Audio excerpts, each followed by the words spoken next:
Do you remember the first foldable phones that came out? They felt a bit like science projects, didn't they? They were fascinating, a glimpse of the future, but they're also very thick and heavy and had creases that you could lose your finger in. You always knew you were carrying a compromise.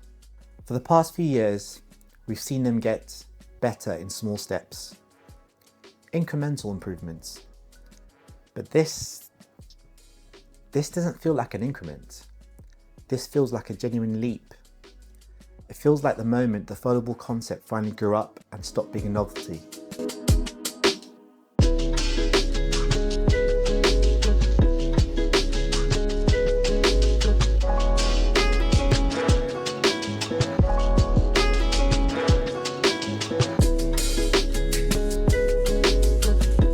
This is the Vivo X Fold 5, and after making it my only phone for the past 3 weeks, I found it gets closer to the original promise of a foldable than anything I've ever tested. It's not perfect, mind you, but it represents a huge step forward. To really understand what this phone means for the future of foldables, I'm going to break it down. I'm going to cover the 10 things I absolutely love about it, and then I'll get honest about the 5 things I would change, including one that just drives me crazy. The compromises that show is still on that evolutionary journey. If you're new here, welcome. My name's Maz, and this is MazTechCentral. The whole goal of this channel is to break down complex tech and make it simple and accessible for everyone. If that sounds good to you, do me a favor and hit that subscribe button so that you don't miss out on future reviews, unboxings. And if you want to see how this compares to other foldables I've reviewed, I'll link that video in the playlist below. Drop a comment right now. What's the #1 feature that would make you switch to a foldable? Let me know. Before we get into the phone itself, it's worth noting that the experience starts right here. In an era where flagship boxes are getting lighter and lighter, Vivo gives you the complete package. You get the phone, we'll look at that in a bit, the case, the fast charger, the cable,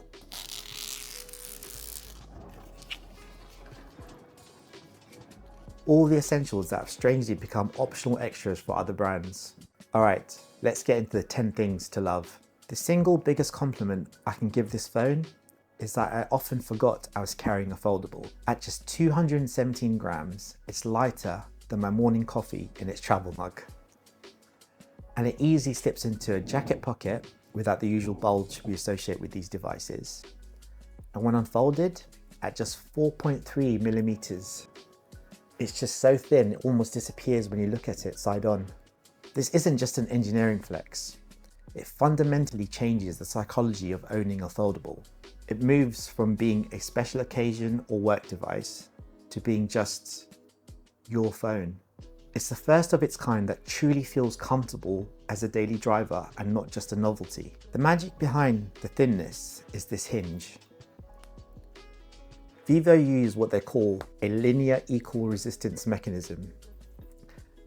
What that jargon actually means for you and me is that the hinge has this consistent, silky, smooth tension all the way through its motion. It doesn't just flop open, it feels like a high-end laptop hinge. You can pop it open at almost any angle for watching videos, taking a video call, or setting up a long exposure photo, and it just holds its position with zero wobble.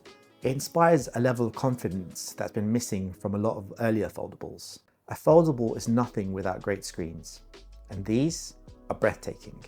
Both are 120Hz LTPO panels, which means they can intelligently ramp up the refresh rate all the way down to 1 Hz when you're looking at a static photo to save power, and then instantly zip back to 120Hz the moment you start scrolling.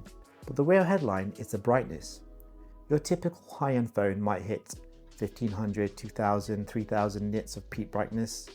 Both screens on this phone hits 4500.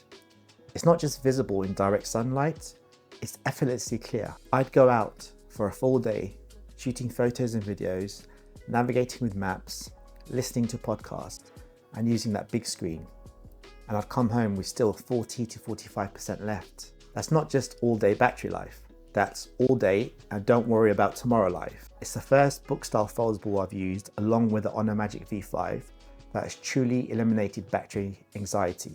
If you haven't seen that review, I'll put a link right now that should pop up. If it doesn't, check out the description. And when you finally need to top up, it's ridiculously fast. The 80-watt wire charging actually changes your behavior. You no longer need to charge your phone overnight. You can wake up, plug it in, go have a shower and coffee, and by the time you're ready to leave, 25 minutes to half an hour later, you have more than 50% charge, enough for a full day. And the 50-watt wireless charging is a game changer for your desk setup, as it's faster than the wire charging on many other flagships. One of the biggest fears with complex electronics has always been water, but Vivo tackled this head on, giving the Vivo X Fold 5 an impressive IP58 and IP59 plus rating. The 5 in the IP58 means it's dust protected, which is absolutely crucial for the long-term health of a mechanical hinge. The 8 is for water immersion, but the IP59 plus, that's the wild card. That's protection against close range, high pressure water jets. It's a level of durability that provides crucial peace of mind. The partnership with Zeiss continues to pay dividends, I think. You get a triple 50 megapixel camera array. The key here is consistency. So on many phones you switch to the ultra wide and the colors and quality just fall off a cliff. Here, because all three sensors are high quality units, the look is definitely more consistent. And that Zeiss coating isn't just branding, it generally cuts down on lens flare and that weird green ghosting you see when you shoot into lights at night, giving you cleaner, more professional looking shots. And what about the #1 fear for foldable buyers? The crease. On many foldables, the crease is a constant subconscious distraction. Your thumb is constantly bumping over the little speed bump in the middle of the screen. Well, thanks to that incredible hinge design, the crease on the Vivo X Fold 5 is so shallow that you generally forget it's there during normal use. It makes watching full screen movies or editing photos a much more seamless and immersive experience. This might seem like a small thing, but it speaks volumes. It's not just about saving money, though that's nice. It's about the feeling that the company respects your very expensive purchase enough to give you the tools to actually use it to its full potential from the moment you open the box. You're not immediately forced to go online and spend more pounds and dollars on essential accessories. It's a complete premium package that feels respectful to the customer. When you add all of this up and put it into a checklist, the hardware for the money is almost impossible to argue with. You're getting a class-leading battery, some of the brightest displays ever made, a fully featured camera system, best-in-class durability, that's 600,000 folds by the way, just in case you wanted to know, and a fast charger in the box at 80 watts. All for the price that undercuts or matches its main rivals, or even slab phones. It's an incredible hardware package for the price. Now let's get onto the things that I would change, and I think Vivo would in the next iteration. While the hardware feels like it's from the future, the software can sometimes feel a version behind. From my experience, Vivo X Fold 5 software is definitely better than what Honor offer you on the Magic V5, but behind in terms of what Google offer you and what Samsung's One UI 8 offers you. For example, some apps don't quite resize correctly when you go from the inner screen to the outer screen, leaving you with weird black bars or stretched out interfaces, or even menu items in the wrong place. These things just break the immersion and remind you that the software optimization isn't quite as mature as the incredible hardware it's running on. This is the big one. The phone isn't officially sold globally. Yes, there are global versions and Chinese versions, and I purchased this global version in Malaysia when I was there. But here in the UK and the US and Europe, for many of us, the only way to get this is to import it. And that comes with huge risks. Imagine that beautiful inner screen develops a fault 6 months from now. There's no official local shop to take it to. You're looking at a potentially very expensive and complicated process of shipping it back overseas with no guarantee of a quick or easy fix. It's a gamble that will be a non-starter for most people, but for those who decide to take it, I think it's most definitely worth it. Okay, let's talk about the processor. The reality is that the Snapdragon 8 Gen 3 inside is last year's flagship chip. But let's be absolutely clear. For performance today, this chip is still an absolute powerhouse. The compromise isn't about speed.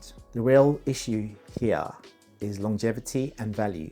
Having a slightly older chip in 2025 means it might feel the strain of new Android versions a year or two sooner than a device with the latest silicon. So you're paying 2025 prices for a 2024 chip, which affects the phone's total usable lifespan. For those who change the phones often, this isn't really a problem, but for those who end up keeping it more often than not, it's one to think about. For a device that delivers such world-class visual experience, the speakers are surprisingly average. The sound lacks any real depth or warmth. You can hear dialogue in a YouTube video perfectly fine, but when you play a movie trailer or a bass-heavy song, it sounds thin, no pun intended, and tinny, almost like it's coming from a much cheaper device.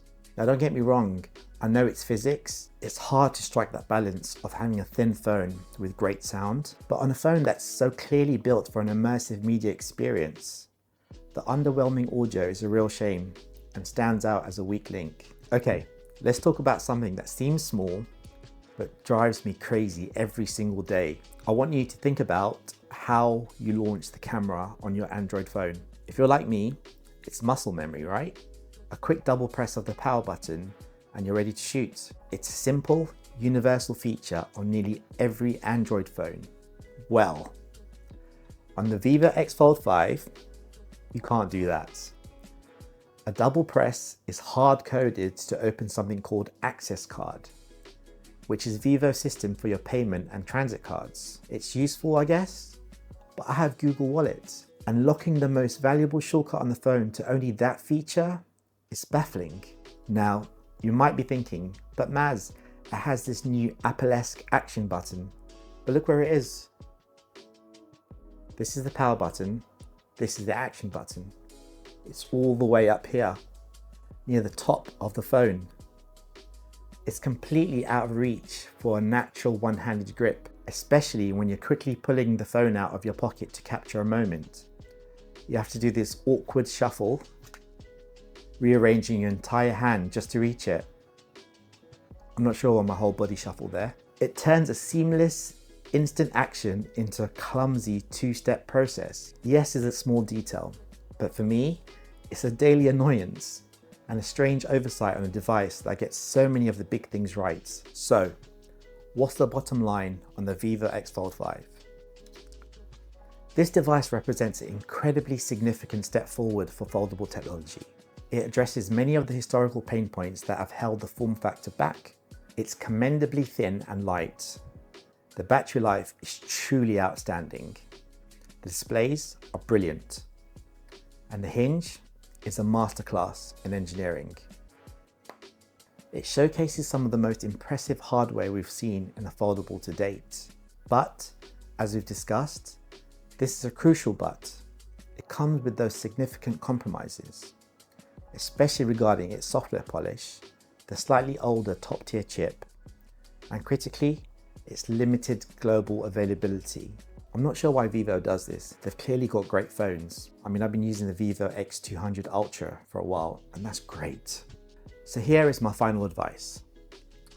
If you're a dedicated tech enthusiast who lives in a supported region, or you understand and accept the risks of importing, and you primarily prioritize cutting-edge hardware and an exceptional day-to-day physical experience, then the Vivo X Fold 5 is genuinely a compelling choice. It offers a truly brilliant and distinct foldable experience. For many others, however, who prioritize long-term software support, as Vivo have only offered 4 years of software updates, official warranty, and a perfectly optimized app ecosystem, the established players still offer a more pragmatic and safer option. The Vivo X Fold 5 is a bold statement about where foldables could be and should be going, but it still exists within its own set of practical realities. As for its place in Vivo's lineup, remember, the Vivo X Fold 3 Pro exists as their ultimate absolute top tier offering, which came out last year. I think the Vivo X Fold 5, by comparison, is the balanced flagship for the enthusiasts, delivering 95% of that incredible experience in what is likely a more accessible package. It's a fantastic option for those who want the hardware prowess without necessarily needing every single pro spec, like the better cameras you get on the Vivo X Fold 3 Pro. Gosh, these names. But the foldable saga continues. I'm currently deep into testing the established leader, Samsung Galaxy Z Fold 7. How will its hardware stack up to this? Will its software continue to be its biggest advantage? Make sure you're subscribed with notifications on, because that review is coming soon. Let me know your thoughts on the Vivo X Fold 5 in the comments. If this review helped you understand this amazing device a little better, hitting that like button is the best way to show it. It truly helps the channel continue to bring in tech like this for review. I'm Maz, this is MazTechCentral, where I like to make things accessible and simple for everyone. Thanks for watching. I'll see you in the next one.